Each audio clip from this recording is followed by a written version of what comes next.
everyone, my name is Tasha here for Candied Little Yams, and I am going to be doing my 6-week / 2-month postpartum update. And I'll start with my 2-month postpartum update. As you can see, my hair is straight, as you all have never seen it before. I'm still looking in the viewfinder because I am amazed by how straight it is. It has a lot of pressing oil in it, so it is stiff, and it is not blowing in the wind. It ain't going nowhere though. Humidity is not breaking this barrier, and it will not be frizzing anytime soon. But on my 2-month update about this hair and whatnot, that's the only thing I really have to report on. Shedding is in full effect, and I have natural curly hair, like tightly coiled hair. So when the shed hair gets caught up into the curls, and I only wash my hair once a week.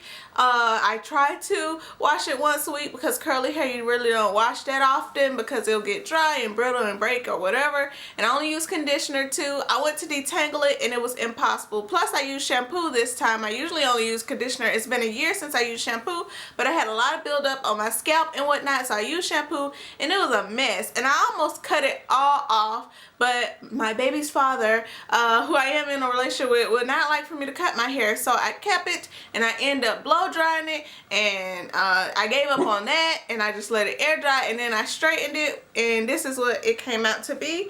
And I'm fine with it like this for a while. I think it's pretty. I haven't seen myself with straight hair in a long time, so it's a good change, and my dog is barking.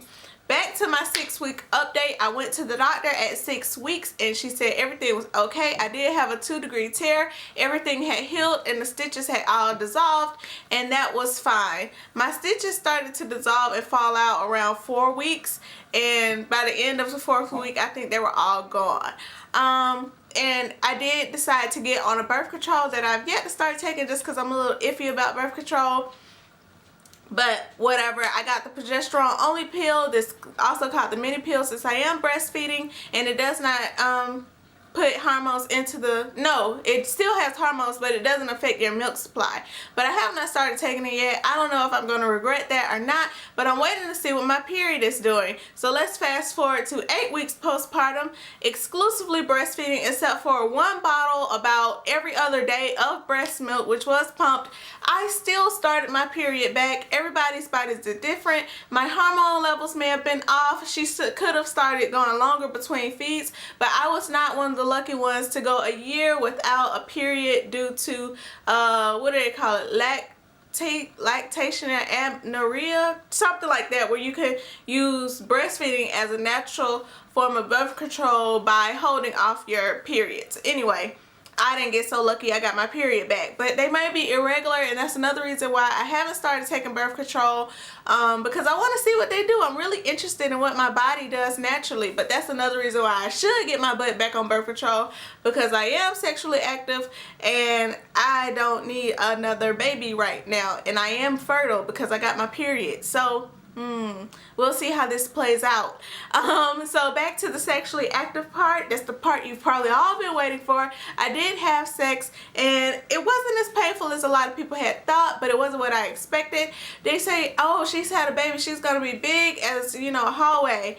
I was very tight, but on the other end, when people say it's so tight, it's like losing your virginity. It was not like losing my virginity. I remember that pain very well, and it was not like that. What it was like, I feel like maybe where I tore at, my skin may have lost some elasticity, and it just felt like that part of my vagina was gonna rip.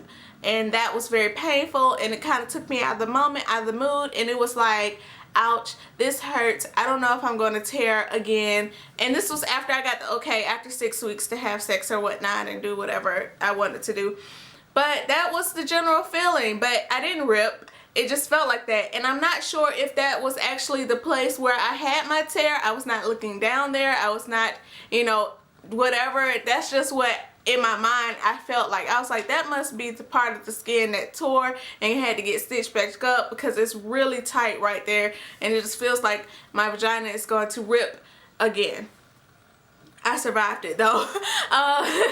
And this was consensual sex. I did consent to having sex with my partner, and it was not forced on me. It did hurt though, and I did it willingly, because I do want to become active again. And The only other things that did happen, I did have a tear in a different part around my clitoral hood.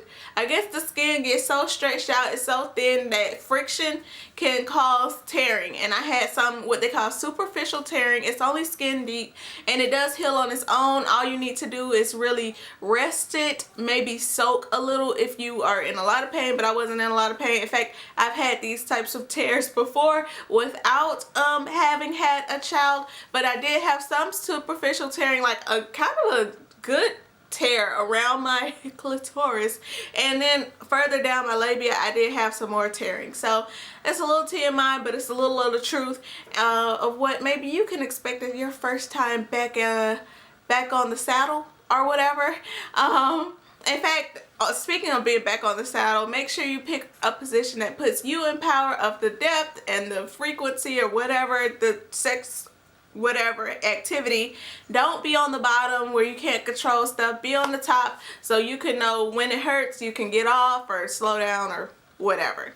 That's it for my 6-week/2 month postpartum update, and this may be one of my last. I may come back at 6 months or 1 year and just do an overall what happened after I had a baby for 1 year or 6 months, and I may just title it that, but I think this is my last postpartum update. Tear. But I will be continuing to update you all. This is not my last video for this channel. It's just a switch in my journey through familyhood, motherhood, working at home, staying at home, being a mother. Bye.